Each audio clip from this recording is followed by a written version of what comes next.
Sobat NTB, Assalamualaikum warahmatullahi wabarakatuh.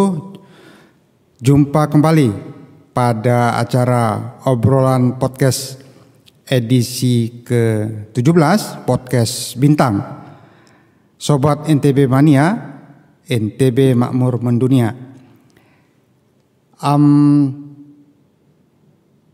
Menjelang bulan November, kita tahu bahwa ada satu hari yang spesial, Hari Besar Nasional, ya, Hari Pahlawan. Di mana hari itu adalah hari para pahlawan mengobarkan semangat juang, mencurahkan pikiran, sekaligus juga merebut kemerdekaan. Satu di antara tokoh perjuangan kemerdekaan itu adalah Maulana Syekh Zainuddin Abdul Majid.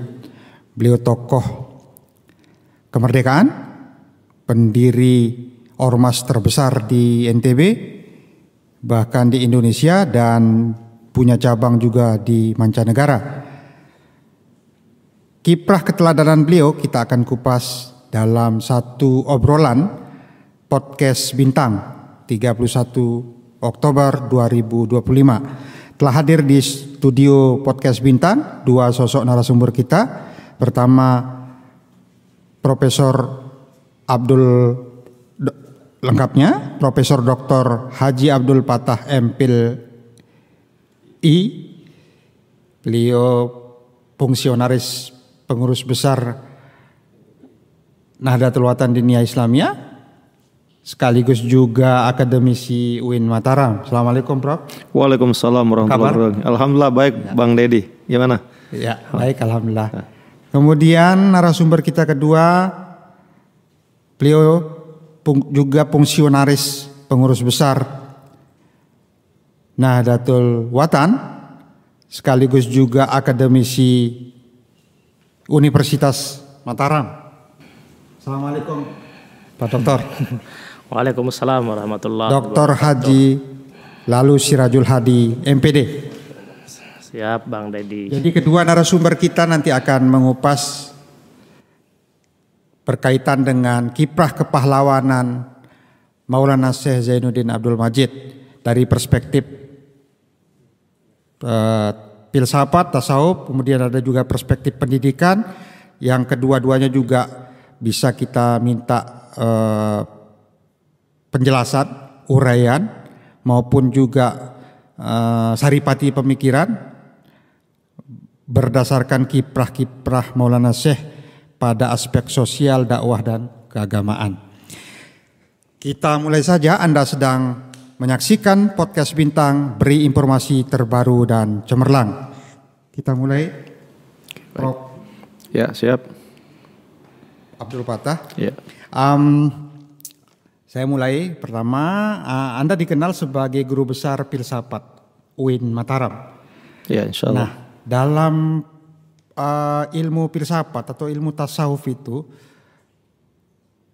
sosok Maulana Syekh Zainuddin Abdul Majid ini apa ya kira-kira pemikiran beliau berkaitan dengan tasawuf filsafat yang bisa dibagi di obrolan kita kali ini, Baik, terima kasih Bang Dedi. Izin jawab ya. Jadi sebelum saya mencoba menguraikan, menarasikan bagaimana pemikiran dari Al-Maghfurlah Bapak Maulana Syekh yang notabene beliau adalah pahlawan nasional kita. Sekali lagi pahlawan nasional, yakni pahlawan nasional itu berarti bukan miliknya NTB semata, walaupun beliau lahir dari Nusa Tenggara Barat, tepatnya di Kampung Bermi Pancor. Ya, satu versi mengatakan itu pada tahun 1898, versi yang lain mengatakan tahun 1908. Walaupun dia mengatakan lebih kuat itu yang belakang ini ya, tanggal 20 April ya 1908. Karena ketika beliau di Konstituante, beliau sendiri waktu itu ya menjadi anggota MPR RI, utusan dari Indonesia Timur, dalam hal ini Lombok, itu menulis angka atau tanggal lahirnya beliau dalam satu analisis atau catatan sejarah yang pernah kita jumpai. Nah, kembali ke tadi Bang Dedi, pertanyaan yang mendasar, apa sih pemikiran filsafat beliau, ya terutama tentu filsafat Islam dan tasawuf ini. Ini dua hal yang menurut saya berkaitan tapi harus kita pisahkan dahulu ya. Oke, kalau boleh saya sampaikan.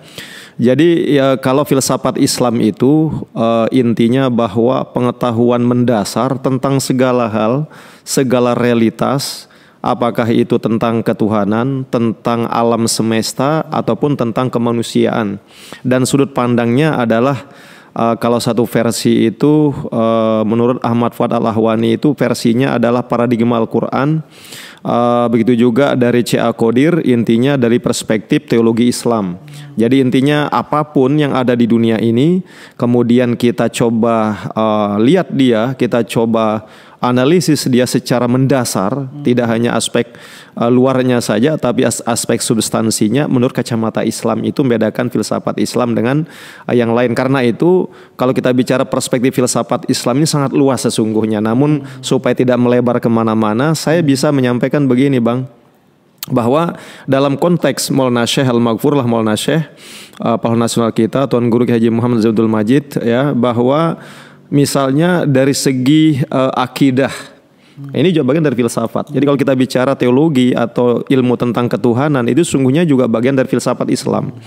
Nah kalau dari perspektif ini, bahwa yang beliau selama ini tulis ya, misalnya dalam kitab beliau Risalah Tauhid, kemudian juga itu menjadi dasar ya, basis akidah di dalam Ormas NW pun NWDI, maka sesungguhnya pikiran atau pandangan beliau itu berakidah Ahlus Sunnah wal Jamaah istilahnya, yang aswaja betul, yang mengikuti Imam Asy'ari dengan Imam Al-Maturidi. Dan sesungguhnya dalam konteks ini antara NW, NWD, NU itu nggak jauh beda sebenarnya pada wilayah ini. Ya.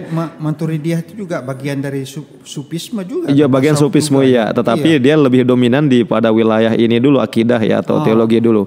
Nanti kita ke sufinya dari aspek ini dulu, sehingga apa istilahnya pikiran filsafat Islam beliau dalam konteks ini itu sesungguhnya ya mengikuti guru-guru beliau yang dahulu ketika beliau menimba ilmu di Madrasah Sholatiyah. Nah makanya dalam wilayah ini antara beliau dengan Hadratus Syekh Hasyim Asy'ari yang tidak jauh beda lah kita katakan semacam itu. Dan hari ini di Indonesia melalui Kementerian Agama itu kan ada yang selalu digelindingkan dan menjadi tagline itu moderasi beragama.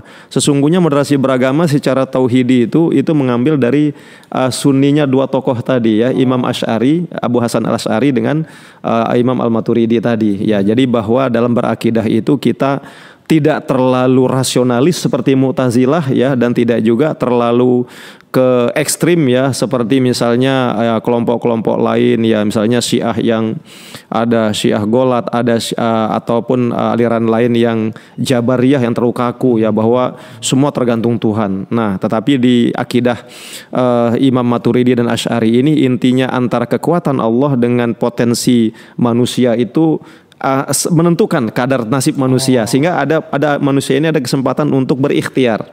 Walaupun akhirnya kata kuncinya pada Allah. Nah beda kalau Mu'tazilah misalkan bahwa dia ini mau baik buruk manusia itu tergantung manusia, jangan tergantung Tuhannya.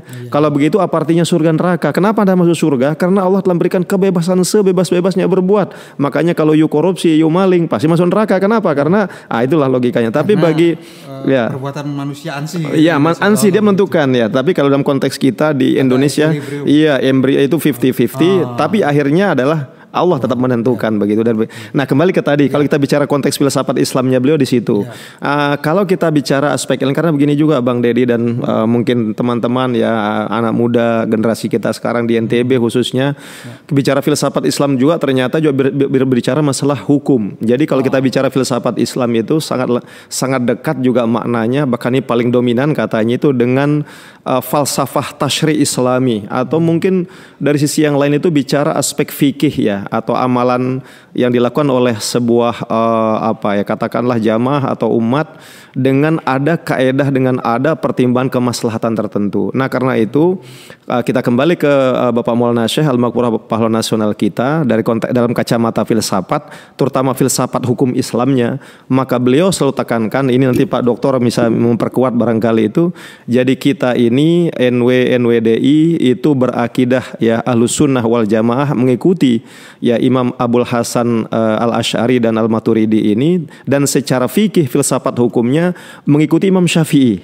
Nah begini Bang, ini saya melihat ada semacam sinkron, sesuatu yang sinkronisasi dari wilayah akidah teologi, ini bagian dari filsafat Islam juga, sampai ke wilayah praksis ya, hukum amaliyah praksis atau fikih Islam, bahwa beliau ini memilih ya, dan tentunya dengan pertimbangan itu sinkron, seimbang, selaras dia. Kenapa saya katakan?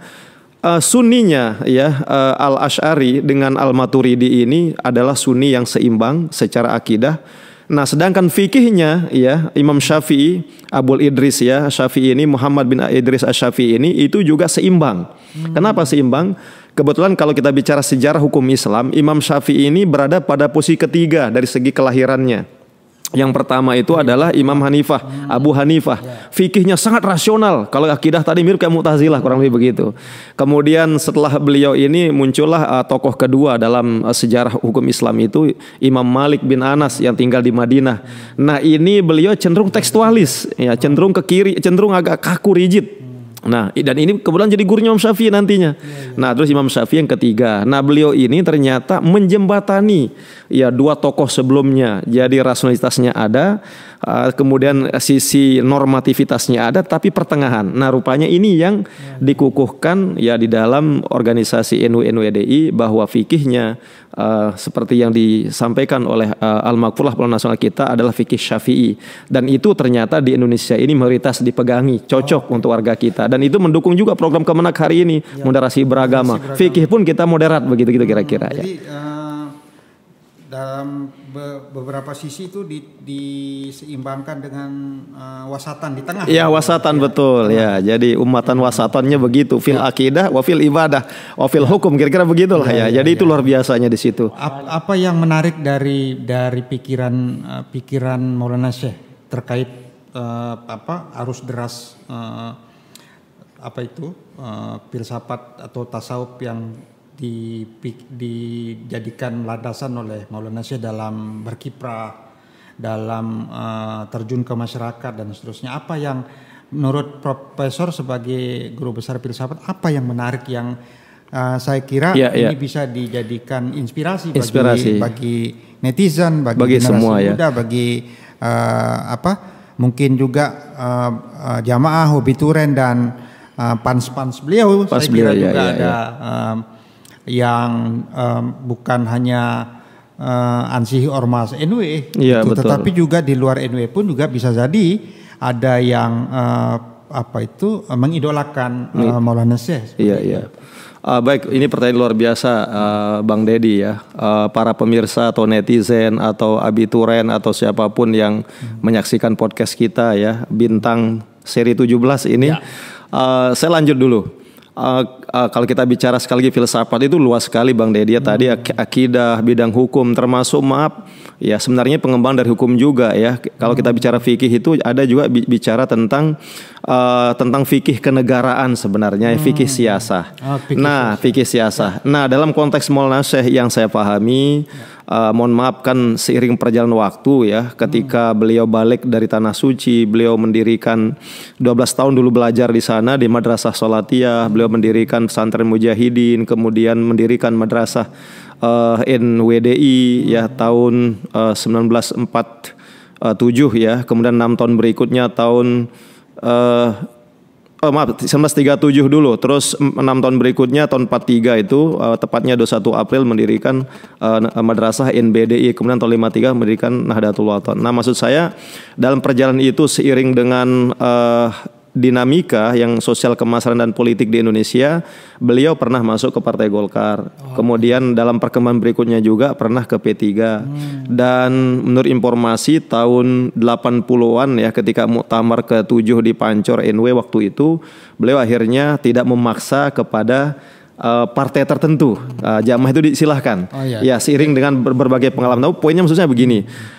Yang menarik dari beliau selalu tanamkan baik ketika masih madrasah pesantren Mujahidin itu, kita tidak boleh melawan pemerintah, Pak. Tapi kita melawan penjajah. yang kebetulan waktu itu sebelum Indonesia merdeka 45 ya tahun-tahun 43 beliau berjuang. Penjajah. Ya, penjajah yang jadi pemerintah kita. Jadi kalaupun ngelawan itu bukan pemerintah yang kita lawan, penjajahnya gitu kan. Termasuk tahun 46 misalnya. Jadi saat sebelum kemerdekaan memang ada pemerintah, tapi pemerintahnya itu ex officio penjajah. Ex officio penjajah. Tapi begitu pemerintahnya benar-benar pemerintah, wajib dijunjung tinggi. Iya, sampai-sampai beliau selalu mengatakan jangan pernah lawan pemerintah. Di mana-mana kalau kita baca dari termasuk dari murid-murid beliau kita simak ya yang masih hayat sekarang yang sudah sepuh itu. Jadi beliau tidak melawan pemerintah prinsipnya sebelum republik ini berdiri. Kalaupun melawan nikah macam penjajah yang dilawan, bukan kebetulan siapa yang berkuasa di Indonesia waktu itu. Kemudian kedua, ketika lahir pemerintah misalnya waktu itu dari Orde Baru, Orde Lama, Orde Baru, maka beliau selalu tekankan ke murid beliau atau para tokoh yang mewakili umpama NW namanya waktu itu, supaya tetap taat pada pemerintah, ikut mensukseskan program pemerintah. Waktu itu ada keluarga berencana di Orde Baru, kemudian ada pemberian yodium agar anak-anak ini tidak kena penyakit gondok, termasuk ibu dan sebagainya, ada imunisasi. Beliau selalu dorong.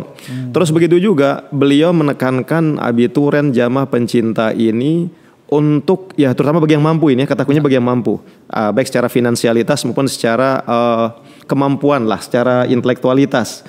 Ketika dia memiliki kesempatan untuk ikut terlibat memperjuangkan nasib rakyat melalui birokrasi pemerintah. Sekali birokrasi pemerintah. Nah, jadi makanya ada kontribusi juga di ada situ, kontribusi. Kenapa? Alasan beliau karena kalau Anda berada atau murid-murid beliau atau abituren itu berada pada organisasi pemerintah, nah maka Anda harus menjadi orang yang tepat, the right man on the right job. Nah, ketika ini Anda diberi amanah, maka Anda bisa mewakili cita-cita luhur perjuangan beliau, ya visi misi NW namanya waktu itu, sehingga tidak disalahgunakan. Pemerintah bisa berjalan on the track. Jadi kesimpulannya adalah filsafat Islam beliau tidak hanya teoritis melangit, akidah Ahlussunnah wal Jamaah tetapi membumi dalam segala aspek, ya termasuk dalam bidang politik yang menentukan, ya seperti tadi. Tapi poinnya ini masih filsafat ya, belum tasawuf, nanti tasawuf kita bicarakan ya. Bisa sedikit diulas tapi secara singkat gitu sufistiknya itu tadi. Karena Prof tadi menyebut Maturidiyah gitu. Iya, betul. Iya. Jadi begini, baik. Makanya saya nyambung dari belakang. Bukan karena kebetulan kita ini murid beliau. Kenapa sekarang murid beliau? Karena beliau pernah ngajar langsung, pernah ampura ke rumah kita juga tahun 91 dulu ya, waktu ada penyerahan madrasah NW namanya waktu itu di MI MTS berinteraksi langsung dan beliau dan alhamdulillah pernah dipegang-pegang kepala kita, ditiup, didoain lah. Alhamdulillah keberkahan alhamdulillah begitu ya. Jadi kita tidak hanya mendengar langsung, berkali-kali kita muajah langsung di pengajian-pengajian beliau waktu itu, termasuk waktu di Mataram kami aliyah 2 tahun sebelum beliau wafat. Kembali ke tadi, jadi beliau inilah figur yang lengkap, komprehensif pendekatannya. Maksud kita begini, ketika kita dulu S2 tahun 2001, Bang Dedi, saya ke Surabaya S2 itu yang mengambil makanya ya filsafat Islam bidang usuluddin ini. Waktu itu terkenal ada gerakan Islam demokrasi atas atau Islam garis atas dan Islam garis bawah. Garis atas itu diwakil Amin Rais waktu itu, ya. Kemudian yang Islam garis bawah ini diwakili oleh Gus Dur. Walaupun akhirnya lebur, dua-duanya ikut garis atas, dua-duanya ke pemerintah gitu kan. Ya. Nah, dalam konteks Maulana Syekh, saya melihat beliau juga di pribadi beliau mengambil dua-duanya. Dua-duanya kan, ya terjun ke masyarakat sampai ada cerita terbaru yang lagi viral baru-baru ini. Ketika beliau mau pengajian ke sebuah tempat di Lombok Barat bagian selatan, waktu itu beliau difitnah ya Nusa kita sebut ada seorang bupati yang tidak senang dan beliau dan memerintahkan orang untuk menghadang pengajian beliau. Tapi beliau tidak bergeming, beliau tetap yakin bahwa Allah akan bersama kita selama kita dalam kebenaran menyebar, mau ngaji gitu kurang lebih kan gitu. Tapi poinnya beliau bersenang masyarakat apapun halangannya. Nah di siang lain ketika situasi memungkinkan dan beliau harus terjun ke situ, sampai umpama beliau harus ikut ke partai pemerintah, partai Golkar saat itu, maka beliau pun akan ikut ke situ menggunakan pendekatan struktural, tidak hanya pendekatan kultural yang bertemu langsung melalui pengajian-pengajian sampai ke pelosok desa, tapi juga menggunakan pendekatan kekuasaan. Jadi, atau dua hal itu juga dijalani beliau ya. Dijalani oleh beliau. Demokrasi atas yang struktural, demokrasi bawah yang kultural, semuanya digunakan oleh beliau. Jadi luar biasa. Di satu masa Maulana Syekh bisa saja berdiplomasi dengan pemerintah, para elit para penentu kebijakan, tapi di sisi lain beliau beliau juga datang ke masyarakat ke ini ya. Walaupun itu kadang-kadang ada kekuatan struktural yang menghadang, beliau tetap tidak bergeming kalau memang itu Baik, sudah terjadi. Profesor, saya beralih dulu ke beliau mungkin. Pak Dr. lalu Sirajul Hadi. Pak Dokter, Anda juga dikenal sebagai dokter pendidikan ya. Jadi pakem beliau nih pakem pendidikan. Kita tahu bahwa ormas terbesar di NTB yang sudah punya jaringan di Indonesia, bahkan ada juga yang di luar negeri begitu cabangnya. Sebagai seorang yang fokus pada ranah pendidikan, narasi-narasi pendidikan, begitu mercusuar dunia pendidikan di Nahdlatul Watan. Kemudian gimana Pak Dokter melihat sumber daya yang begitu besar ini sampai bisa existing hingga kini gitu. Jadi kita bisa bayangkan misalnya kalau seandainya tidak ada madrasah saat-saat ormas dibentuk gitu tahun 53, bahkan sebelumnya sebelum ormas pun sudah ada madrasahnya lebih dahulu kan gitu. Jadi kita bayangkan ya, saya kira bisa kita lihat juga sungguh begitu mercusuar begitu. Nah, pendapat Pak Dokter seperti apa? Baik Bang Dedi, Assalamualaikum warahmatullahi wabarakatuh. Selamat sore ya, selamat siang. Selamat siang sudah ya, supaya tetap hangat diskusi kita. Baik Bang Dedi, ada satu hal yang harus perlu kita refleksi bersama, dan sesuatu itu sangat mendasar tapi seringkali kita lupakan. Apa yang saya maksud adalah sebagai warga Nusa Tenggara Barat khususnya, kita harus bersyukur bahwa kita memiliki satu sosok, satu figur, satu tokoh yang oleh negara itu eksistensinya diapresiasi, eksistensinya diakui secara legal sebagai pahlawan nasional. Tentu itu bukan kebahagiaan, bukan kesyukuran satu dua orang atau sekelompok orang. Kita harus memaknai ini sebagai bentuk kesyukuran kita semua. Bahwa kemudian seperti yang kita ketahui, Prof. Patah ya, bahwa negara itu tidak gampang memberikan status gelar pahlawan.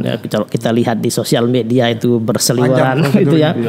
Ada yang mengusulkan ditolak, ada yang mengusulkan dipending, ada yang mengusulkan tidak memenuhi syarat, panjang lah. Artinya negara itu begitu sangat selektif ketika memberikan penghargaan atau apresiasi kepada seseorang untuk mendapatkan status pahlawan nasional. Itu perdebatannya panjang. Perdebatan perspektif sosiologisnya, politisnya apalagi itu kan. Nah, oleh karena itu kita memiliki itu ya, kita memiliki putra terbaik di Nusa Tenggara Barat. Oleh karena itu eksistensi beliau tentu tidak pas kalau kita lokalisir sebagai milik sekelompok orang. Karena hakikatnya gagasan, pikiran, ide beliau itu memang tidak dihajarkan untuk sekelompok orang. Gagasan, pikiran, ide beliau itu berdampak dan bernilai universal. Yang siapapun mereka itu bisa mengambil makna, bisa mengambil pelajaran, bisa mengambil contoh dari pikiran dan gerakan-gerakan beliau. Itu satu dulu dan kita syukuri itu ya.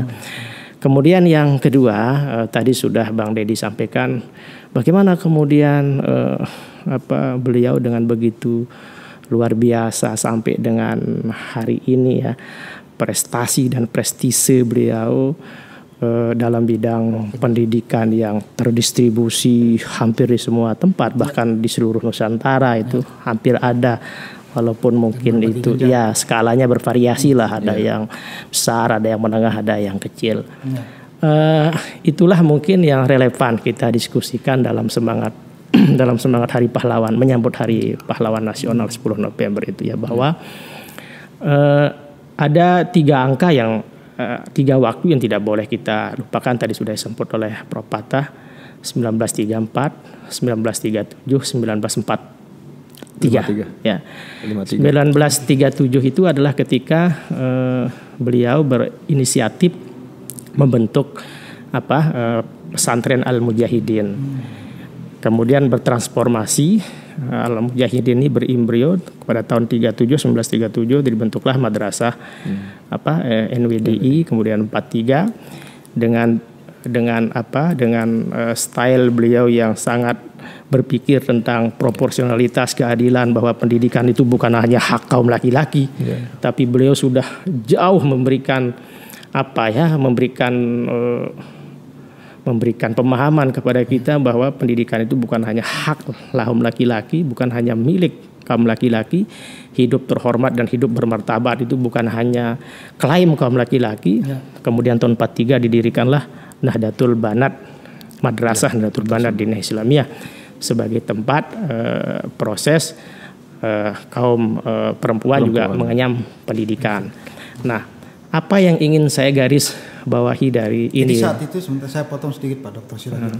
Saat tahun-tahun 43 itu sudah berpikir gender juga. Sudah berpikir emansipasi wanita. Ya, kita kan baru sekarang ini ribut diskusi terus merasa hebat kalau kita berbicara tentang gender hari ini, padahal beliau itu sudah sebelum Indonesia merdeka.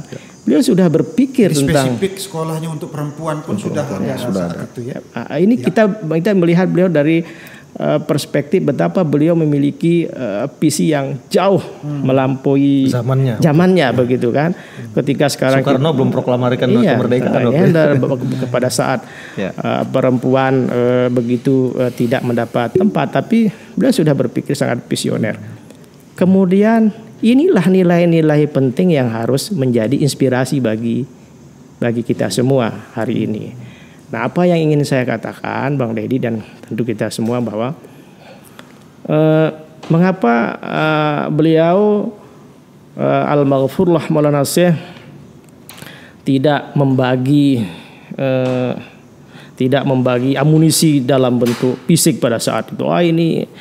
Ini linggis, ini parang, ini senapan, ini apalah kira-kira panah.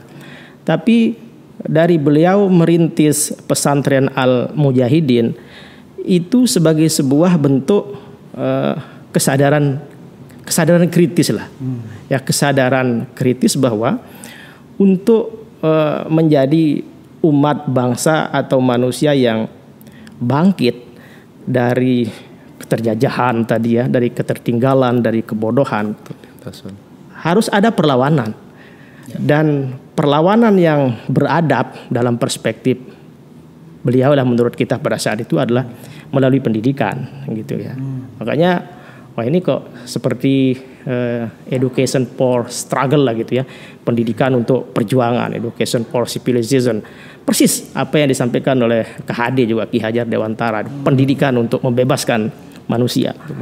Jadi betapa beliau sesungguhnya gitu ya, sangat memahami betul itu secara dalam dan visioner bahwa instrumen alat perjuangan dan modal yang paling memiliki efek jangka panjang untuk memperbaiki kehidupan manusia dari ketertinggalan, kejajahan, keterbodohan itu adalah pendidikan. Dan sekali lagi seperti yang Prof Patah katakan tadi, level beliau itu bukan konseptual, bukan teoritis, tapi beliau lakukan gitu loh. Itu walaupun kemudian dari awal sampai akhir itu bertransformasi metodenya, polanya seiring dengan dinamika waktu perkembangan zaman. Saya kira itu Bang Deddy. Ya. Yang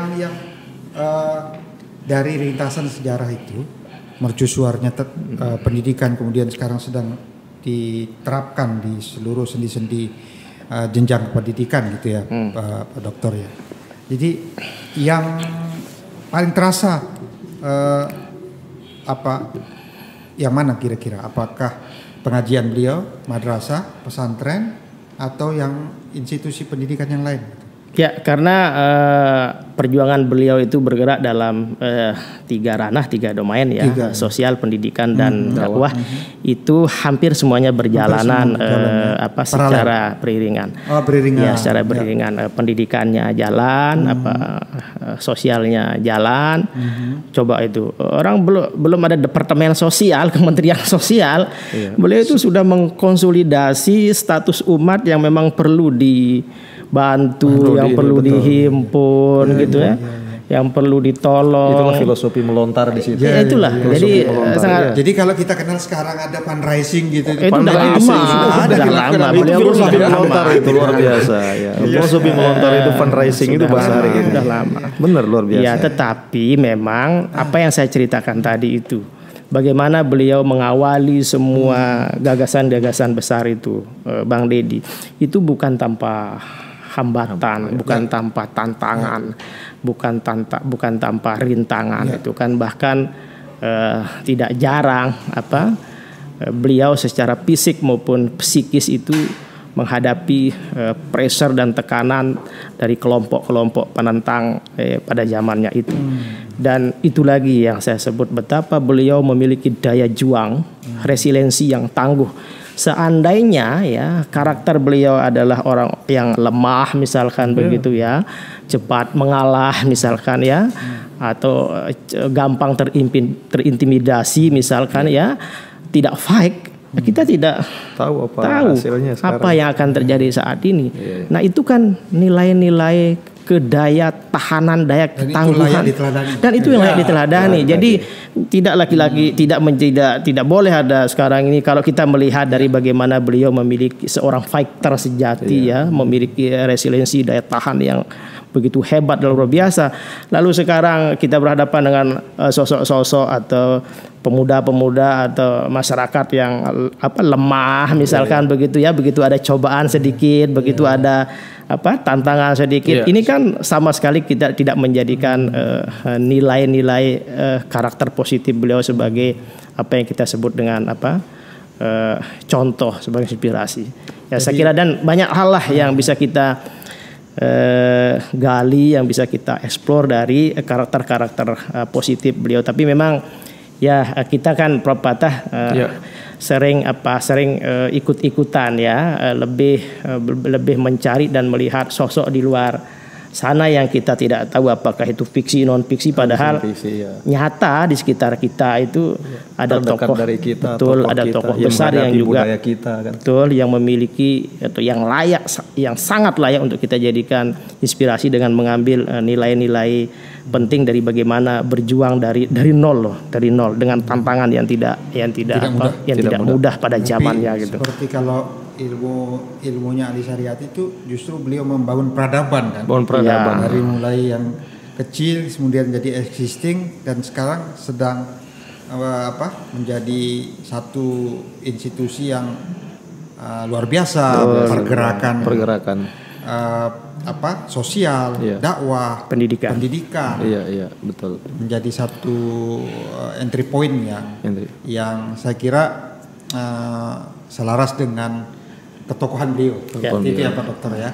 Baik, para netizen yang berbahagia, Sobat NTB Mania, kita selesai di season pertama. Kita break dulu sejenak. Kita akan dengarkan bersama satu tembang lantunan yang kabarnya lantunan ini diciptakan langsung oleh Al-Maqpurah Maulana Syekh dan akan dilantunkan oleh Bung Hanan. Silakan Bung Hanan. Assalamualaikum warahmatullahi wabarakatuh. Salam. Jadi kami para penikmat musik itu mendengarkan karya-karya Maulana Syekh ini itu ibarat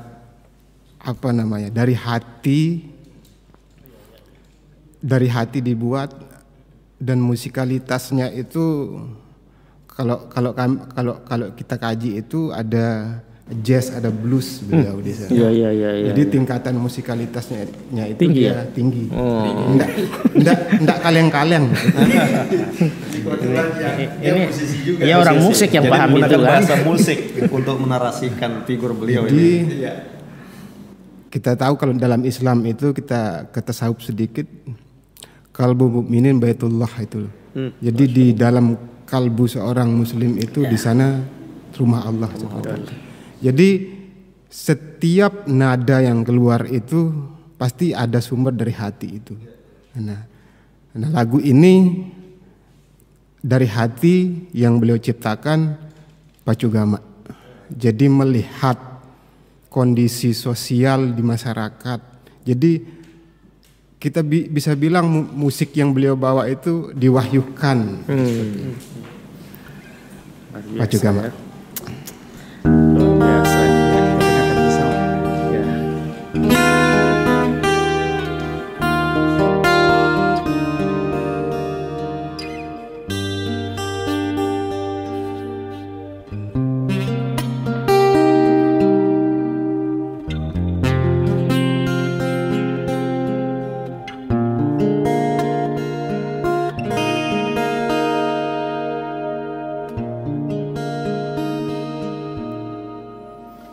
Ina amaku semeton jariku pada dek nara ite nekekale dunia.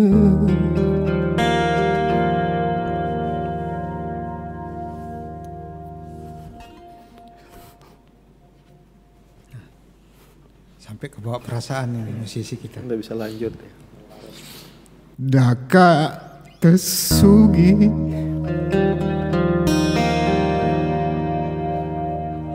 Daka tebang semulia Dek nara ite lamun dek nara agama Pacu Gamane ngaji sembahyang puasa mudahan gama tepada tama surga Pacu Gamane ngaji sembahyang puasa mudahan kama kepada tama surga.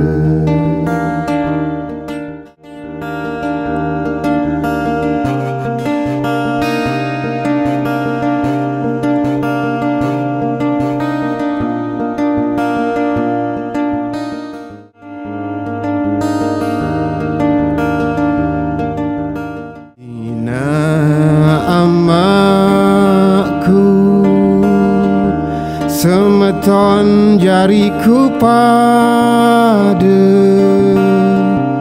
dek nara ite nekekele dunia daka rugi daka tebang semulia dek nara guna mun dek nara agama pacu ngaji sembahyang puasa mudahan gama pada tama surga Pacu Gamane ngaji sembahyang puasa, mudahan gama tepada tamu surga, mudahan gama tepada tamu surga, mudahan gama tepada tamu surga. Amin ya rabbal alamin. Terima kasih sedikit. Bersama satu lantunan yang diciptakan langsung oleh Maulana Syekh Al-Maghfurullah bertajuk Pacu Gama. Semoga bermanfaat untuk kita juga bisa melantunkan. Dan saya kira banyak juga lantunan-lantunan lain yang diciptakan juga oleh beliau. Selain lagu ada pantun, ada juga wasiat renungan masa, wasiat renungan masa, kemudian juga maras perjuangan, lagu-lagu wirid juga, aurat juga banyak gitu. Jadi yang lazim kemudian ditradisikan oleh kaum Nahdiyin di Nusa Tenggara Barat. Baik, saya masih ke Pak Dr. Sirajul Hadi dulu. Pak Dokter,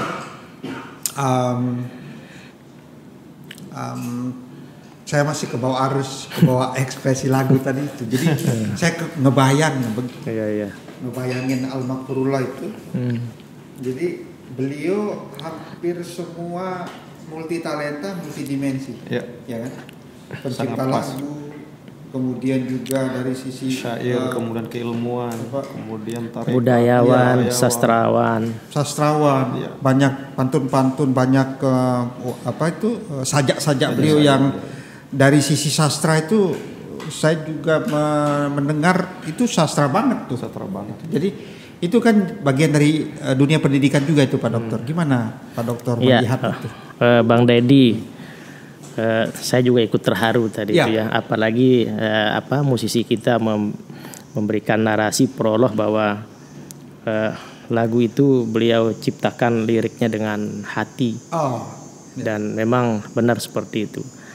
Al-Maghfurullah Maulana Syekh sendiri juga dalam beberapa pengajiannya kepada jamaah itu propatahkan tidak ada yang paling luas di dunia dan di langit ini bukan hamparan laut, bukan luasnya langit, bukan padang samudra tapi yang paling luas itu kalau menurut beliau itu tuh atime katanya itu, hatimu gitu.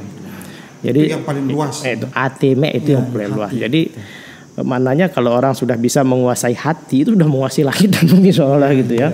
Kalau sudah bisa menguasai hatinya atau sudah memiliki hati yang bagus maka baguslah semua. Begitu juga sebaliknya. Oke. Tadi apa, Bang Dedi? Jadi sastra kan dunia sastra ini juga dunia pendidikan juga. Iya, kan? dunia pendidikan. Jadi apakah juga berimplikasi pada masyarakat dengan sastra beliau, ada juga lantunan beliau, kemudian juga ada syair-syair juga kan, yang dari sisi teologi juga ada wirid-wirid juga kan. Ya, itu mungkin Bang Dedi sesuatu yang lazim dan umum kita ketahui ya, kita dengarkan bahwa beliau juga sering dipanggil atau dikenal sebagai Abul Madaris gitu ya. Abul Madaris itu bapaknya madrasah, bapaknya pendidikan lah, tokoh pendidikan, Abul Madaris wal Masajid gitu ya. Jadi dimanapun ada madrasah karena beliau diikonkan sebagai Abul Madaris, beliau datang juga. Ini kan Bang Dedi memang dari 1 menjadi 2 kemudian dari 3 itu fase pertumbuhan dan perkembangan madrasah ini kan luar biasa dari waktu ke waktu, yang seperti yang saya cerita tadi itu dari 34 ke 37 kemudian 43 terus nambah lagi sehingga sekarang itu banyak sekali jenisnya lembaga pendidikan itu dan terdistribusi hampir di seluruh wilayah, sehingga memang sesuatu yang tidak perlu diperdebatkan kalau Abul Madaris itu memang sesuatu yang sangat pantas melekat pada diri beliau gitu ya. Termasuk juga Abul Masajid begitu kan. Ketika beliau turun ke desa, ke dasan, itu ke kampung, artinya orang di sana tidak memiliki tempat ibadah yang representatif. Betul-betul bapak pembangunan lah seolah istilahnya gitu ya. Kalau kita menggunakan istilah yang lain gitu. Jadi kalau kita logikakan, untuk apa lembaga-lembaga pendidikan itu beliau rintis, beliau buat? Untuk apa masjid itu beliau atau tempat-tempat ibadah itu beliau inisiasi untuk didirikan? Itu kan tentang peradaban, Mas Ded. Ya, tentang peradaban. Mana mungkin sebuah peradaban itu bisa memiliki dampak positif kalau tidak diisi oleh orang-orang yang jiwanya terisi, hatinya terisi, otaknya terisi, dia punya kompetensi, dia punya kemampuan. Sehingga memang satu kesatuan pembentukan jiwa, raga, fisik, psikis, emosional, intelektual, dan kerja-kerja itu beliau lakukan. Jadi seperti yang saya sampaikan tadi, beliau tidak hanya cerdas secara ide, secara gagasan, tapi juga memiliki skill luar biasa dalam bagaimana menerjemahkan idenya itu menjadi sesuatu yang nyata gitu ya, sesuatu yang real gitu ya, sesuatu yang dilihat keberadaannya dan manfaatnya. Sekali lagi itu karakter-karakter positif yang beliau sebenarnya tunjukkan kepada kita, tapi kita saja yang sekali lagi ya luput gitu ya mengambil pesan-pesan dari nilai-nilai perjuangan. Bahkan kalau kita kaitkan dengan perjuangan pada zaman penjajah, pasca penjajah, ya selain sebagai Abul Madaris wal Masajid, sungguh beliau juga seorang pembaharu, al-mujaddid gitu ya. Sama iya kan orang pembaharu, bagaimana paradigma, bagaimana mindset masyarakat pada saat itu ya, yang masih tertinggal gitu, yang tidak mau berubah gitu kan, yang betul, yang setak, yang jumud begitu ya, anti terhadap perubahan, pembaharuan. Beliau ada di situasi seperti itu, meretas, mengajak dengan metodenya, dengan caranya, dan beliau lakukan itu dalam proses yang ya tentu tidak sederhana, dalam proses yang rumit, tapi sekali lagi karena daya juang, daya tahan Al-Maghfurullah itu, sehingga alhamdulillah lah kita sampai dengan hari ini bisa dapat mendapatkan manfaat gitu.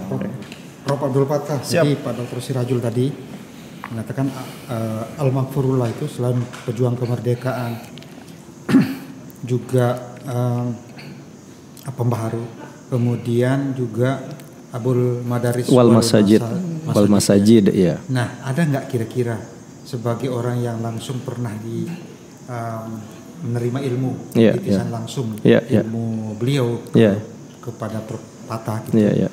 Kira-kira ada nggak kisah-kisah yang dari sisi wirid-wirid yang pernah ada, dan secara mungkin bisa saja secara rasional kita nggak tapi di masyarakat itu merasakan ada unsur supinya, ada unsur yang memang ulama kan keistimewaannya ada di situ. Ada di situ, Kira-kira ada nggak? Siap, Bang Dedi. Kisah-kisah yang bisa diceritakan? Sebenarnya sangat ada, bahkan sebenarnya ya saya tidak tahu Bang Dedi ya, mohon maaf. Ini kan kalau kita bicara pengalaman sufi juga sifatnya personal, subjektif ya. Saya pun dalam 2 minggu ini 2 kali termasuk seperti ini diminta menyampaikan tentang beliau. Tidak mudah, berat. Tadi saya jadi khatib, tiba-tiba, dan tidak hanya ini, pusing kepala saya macam, sehingga saya harus dialog pribadi saya ke beliau. Mohon izin, ini Al-Maghfurullah. Mohon izin Tiang akan menyampaikan pikiran pelunggu. Ya siapa tahu ada yang salah, maafkan Tiang. Jadi tentang komunikasi.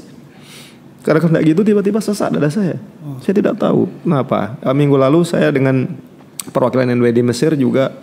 Sebelumnya saya ke Kembang Kerang mengisi bedah buku ya, karya dari ya Mujadid juga pada Dr. Said Ramadan Al-Buti syahid gitu. Terus malamnya saya harus pada Isya itu, tapi tiba-tiba seperti itu. Jadi di antara ini itu saya harus konsentrasi dan dialog secara batin ke beliau, minta izin.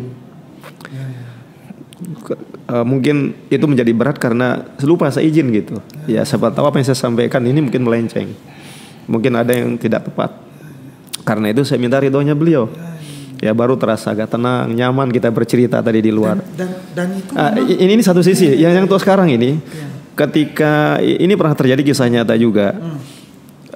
Saya pernah bermimpi di pesawat saya tidur. Waktu itu istri saya lagi sakit keras, sakit aneh.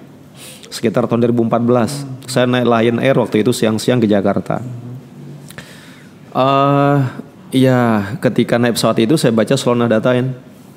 Terus saya ketiduran di pesawat. Saya mimpi ya memandang melihat beliau gitu. Di pesawatnya. Tapi di sebuah tempat ya beliau mimpinya bisa mimpi ketiduran di pesawat. Ya, mimpi beliau ya senyum lah waktu itu. Terus beliau kayak berada karena kan beliau kan di akhir-akhir hayat beliau ya kondisi kesehatan menurun, beliau sering ditandu dan bahkan duduk di kursi. Saya melihat beliau duduk di sebuah kursi. Lihat juga di beberapa manuskrip juga foto-foto sedang ditandu dan itu jamaah membludak. Ya. Sebegitu bejibunnya masyarakat jamaah itu sekuat itu juga. Jadi kalau dari sisi gambar penanduan itu kan sebenarnya dalam posisi lemah. Ya, betul. Tapi semangat beliau saya kira. Nah, itulah jadi nilai kepahlawanan beliau hari ini, betul. Masya Allah, lihat foto itu aja udah bicara itu ya. Sudah ada nilai-nilai spiritualitas, nilai perjuangan luar biasa. Nah, kembali ke tadi pertanyaan Bang Dedi Mujadid ini luar biasa tadi. Jadi beliau senyum gitu. Terus karena waktu itu kan saya naik pesawat itu dalam keadaan pusing ingat istri yang harus saya tinggal dalam keadaan sakit. Sedang ini ada tugas kampus, tidak bisa saya hindari. Sebagai ketua jurusan waktu itu saya harus lapor ke Ban PT.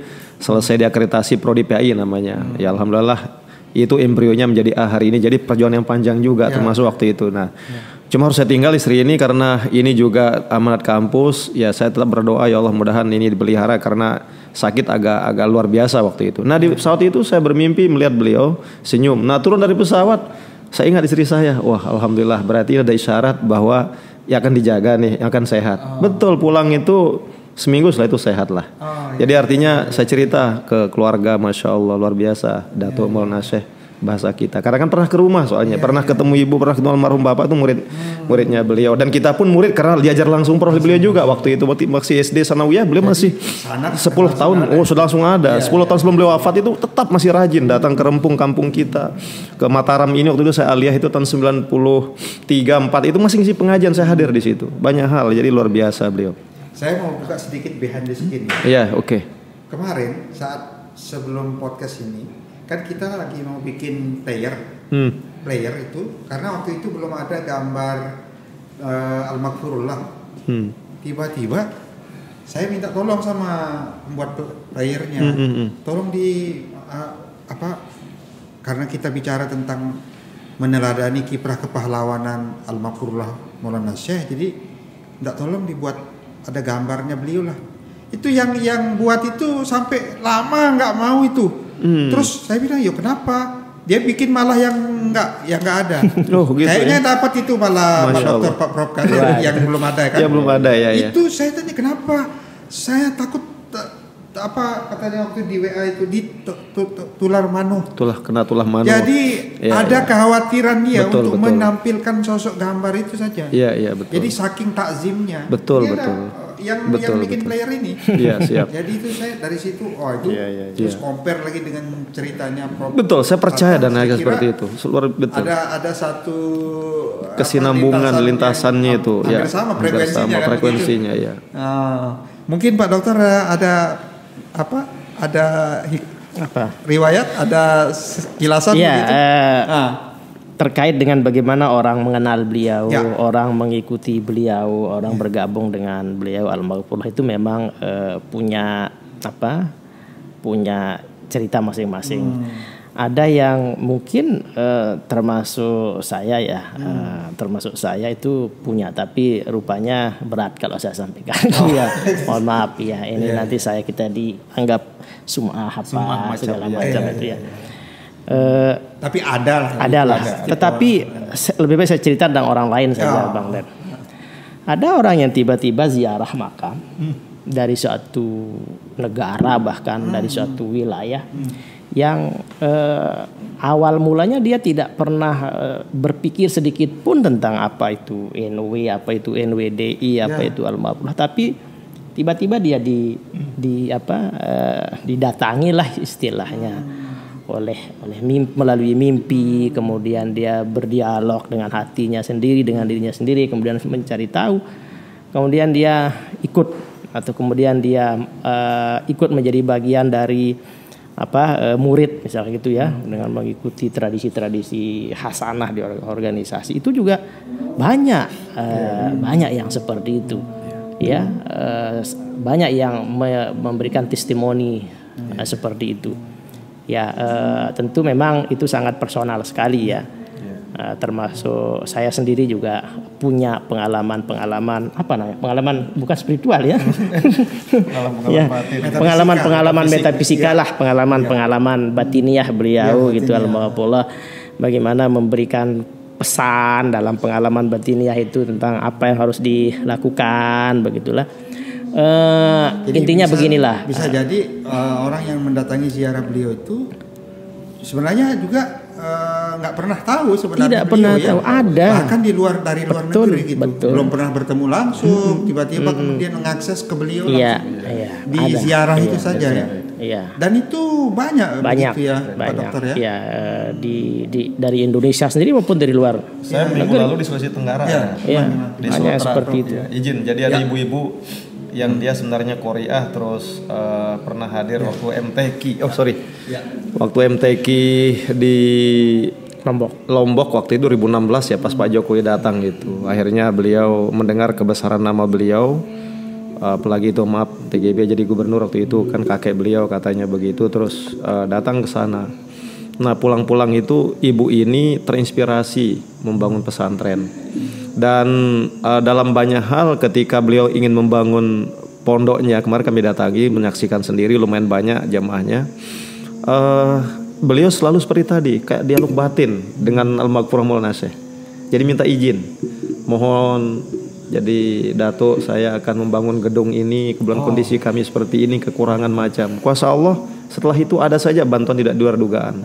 Kalaupun disampaikan ke jamaah, jamnya segeran, kami saksikan gedungnya sudah bagus kemarin ya. Baru-baru kita dari sana itu melihat itu. Jadi memang banyak sebenarnya kalau kita himpun ya, pengalaman batin yang sifatnya ghaibiyah ya, dari orang-orang tertentu yang meyakini ilmu yang luar biasa lah, dimensi tasawuf kalau bicara tadi ya, kekuatan rohani ya. Ya, jadi itu seperti itu Pak. Baik, para netizen, pada saat kita podcast ini tadi ada suara azan asar. Kita lanjutkan sejenak saja dulu sebentar.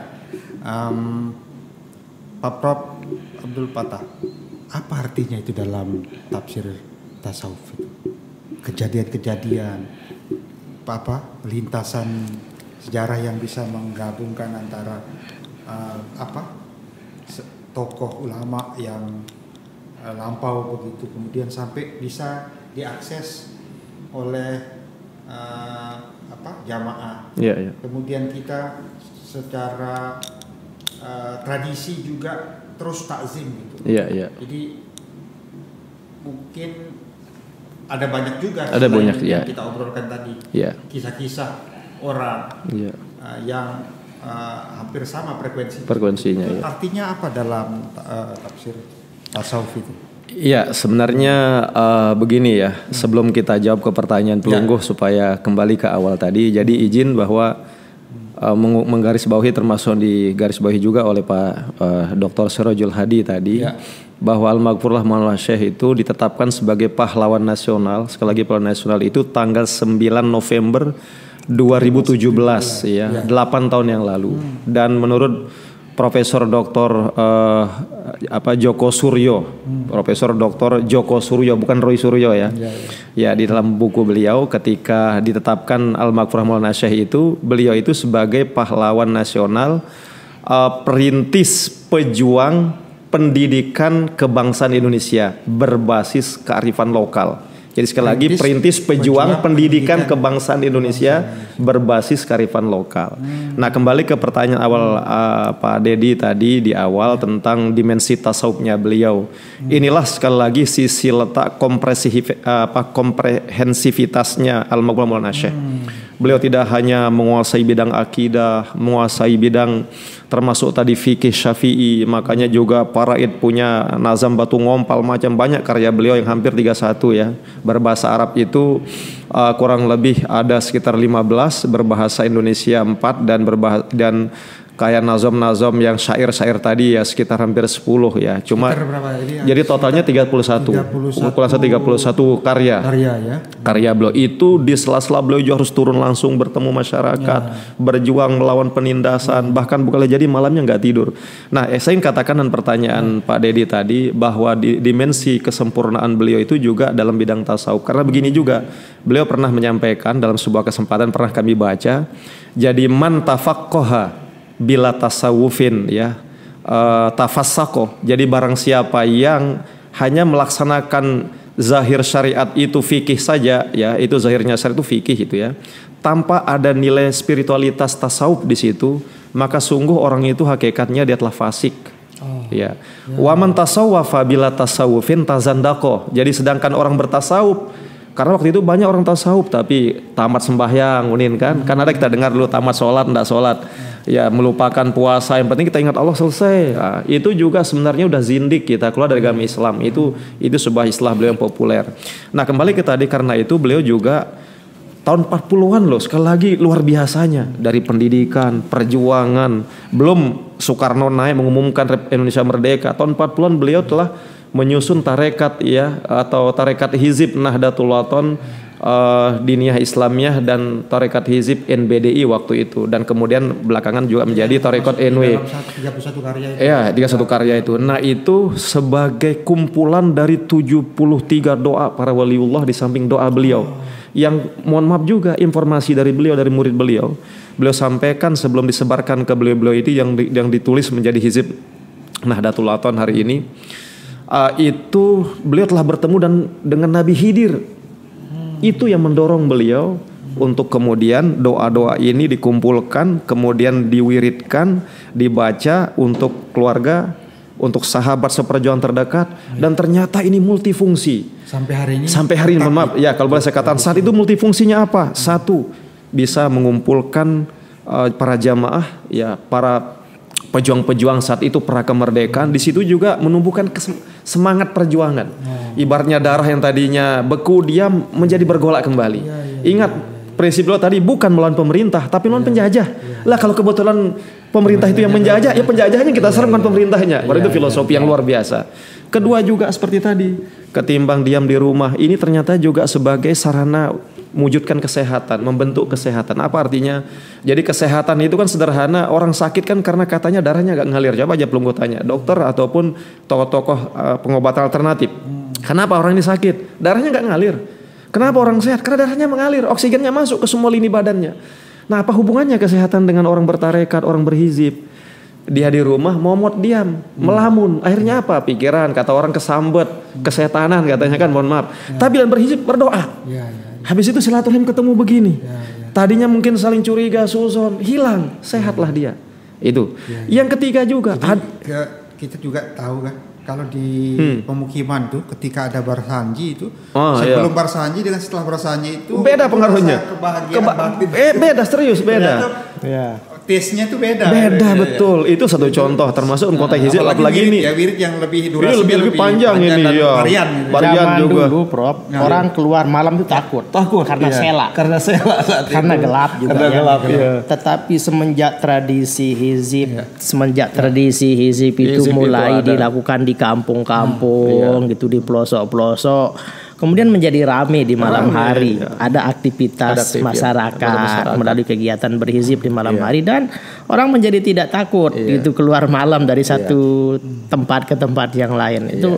Itu apa? Betul. Bisa kita katakan itu sebagai bagian dari dakwah beliau. Dakwah beliau. Dan ini maaf kembali ke tadi masalah kekuatan batin ya. Jadi itulah legacy beliau yang luar biasa dalam bidang tadi pendidikan, sosial, dakwah, termasuk spiritualitas menurut saya. Kenapa? Karena pengaruhnya tadi di antara murid-murid beliau nanti ini ada punya satu frekuensi. Ada yang sudah dekat batinnya. Dan ternyata hubungan komunikasi itu tidak ketika sampai beliau hayat ini. Ada murid-murid beliau, tidak usah yang sebut nama, khawatirnya jadi sum'ah fitnah juga kata beliau. Kalau mau ketemu beliau, ya mohon maaf saja, kapan waktunya bisa. Di antara mediumnya apa? Berhizib. Dan lama beliau berdoa, insya Allah konon dia bisa komunikasi langsung. Orangnya masih hidup. Ada di Lombok ini, tapi tidak usah saya sebut siapa, khawatirnya menjadi. Tapi itu poinnya, bahwa ternyata pengaruh sufi beliau, dan itu juga sufi atau tarekat yang muktabaroh di dalam Ahlussunnah wal Jamaah Sunni ya, mengikuti Imam Ghazali dan Junaid al-Baghdadi. Intinya apa? Sufi ini pun beliau pilih juga tidak ekstrim. Kenapa Sufi al-Ghazali dan Junaid al-Baghdadi? Karena kedua Sufi di wilayah tengah juga. Di wilayah tengah ya. Jadi karena waktu itu berkembang Sufi banyak, mungkin ribuan di dunia Islam saat itu. Tapi kenapa Ghazali pilihan terbaik dari beliau yang kita tahu termasuk tokoh Sunnah Jamaah yang lain? Karena Imam Ghazali ini bisa memadukan kayak tadi antara fikih hukum Islam dengan tasawuf, dan harus menjadi two in one, satu kesatuan yang saling memasuki. Jangan orang paham hukum tapi tanpa ada ruh di dalam spiritualitas dia menjadi kaku. Atau sebaliknya anggap mengambil dimensi batinnya tapi tidak terikat aturan, ini juga salah, zindik.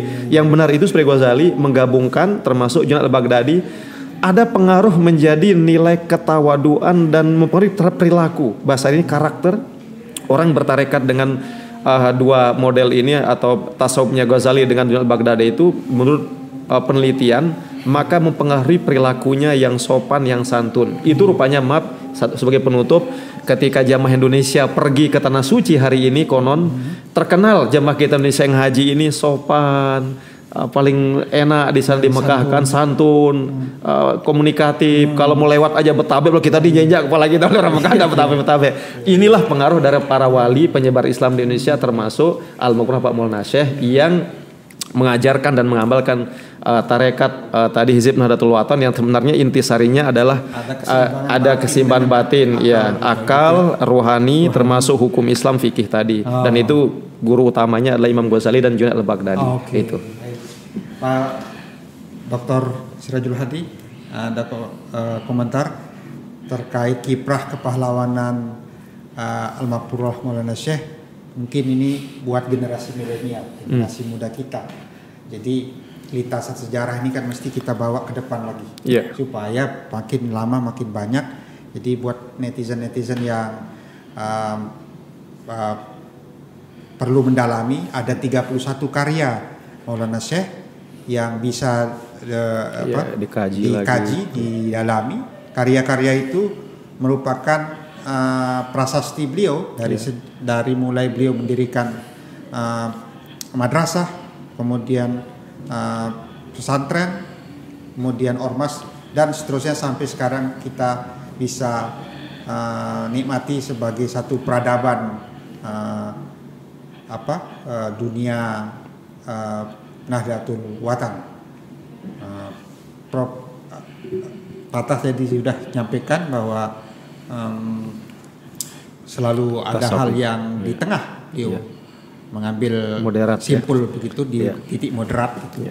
Pak Dr. Sirajul Hadi melihat seperti Bang Dedi. Lagi-lagi seolah-olah produktif, kreatif, berpikir kritis itu hanya milik atau hanya menjadi prototipe orang hidup di abad 21. Kalau kita melihat dari banyaknya karya gitu dan karyanya itu monumental semua gitu ya. Itu indikasi apa sesungguhnya? Indikasi bahwa memang sosok Al-Maghfurullah itu adalah sosok yang produktif. Sosok yang sangat kreatif. Menghasilkan karya-karya akademik dan karya-karya fisik. Dan itu peradaban semua sekali lagi Jadi betul-betul Al-Maghfurullah itu tidak hanya membangun fisiknya kalau istilah orang sekarang, tapi juga membangun membangun otak, membangun pikiran, ya, membangun intelektual.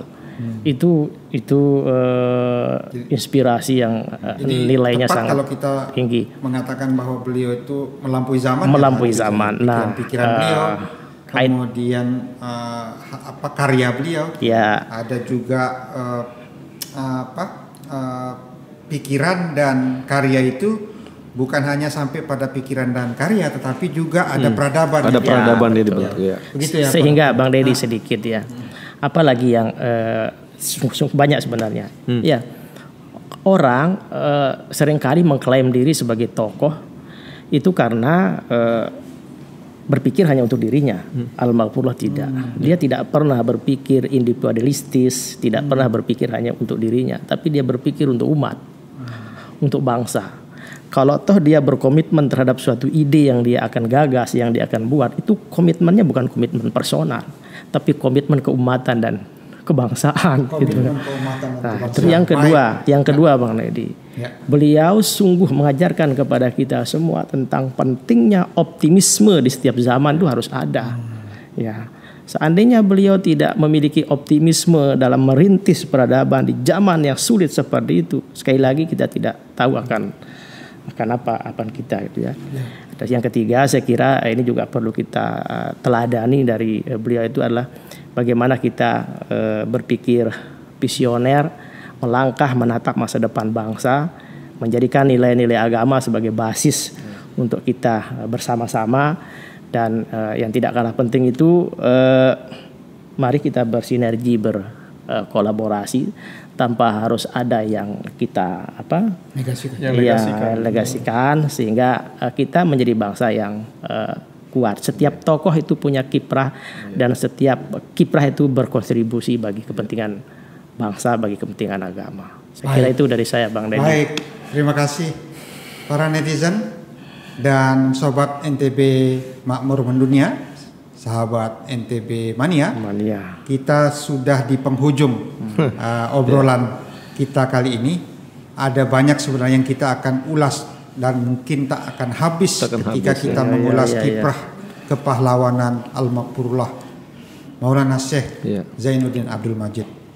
Beliau selain perintis pejuang kemerdekaan, pendidik perspektif kearifan lokal. Sudah dinukilkan seperti itu. Kemudian juga beliau sebagai pembangun peradaban. Ada banyak hal yang telah dikaryakan, dan juga pikiran-pikiran beliau sudah menjadi satu institusi bahkan di banyak kiprah sosial, pendidikan, dakwah, ekonomi umat dan sebagainya. Itu bagian dari yang layak kita teladani. Boleh satu kita. Saya kira itu yang bisa kita sampaikan. Terima kasih mungkin Profesor Abdul Fattah. Sama-sama. Terima kasih juga kepada Dr. Lalu Sirajul Hadi MPD. Saya juga berbahagia pada podcast Bintang kami bisa mengundang dua akademisi yang saya kira saya juga ikut berlega karena kita bisa ngobrol dengan interaktif meskipun seperti kekurangan waktu kita saking banyak yang mau disampaikan. Saking banyak. Kita jumpa kembali pada season selanjutnya. Jangan lupa pantengin terus akun official Pemprov NTB. Kalau ada keliru-keliru kami mohon maaf. Saya Mujadid Muhas, host edisi kali ini. Sampai jumpa. Terima kasih. Assalamualaikum warahmatullahi wabarakatuh.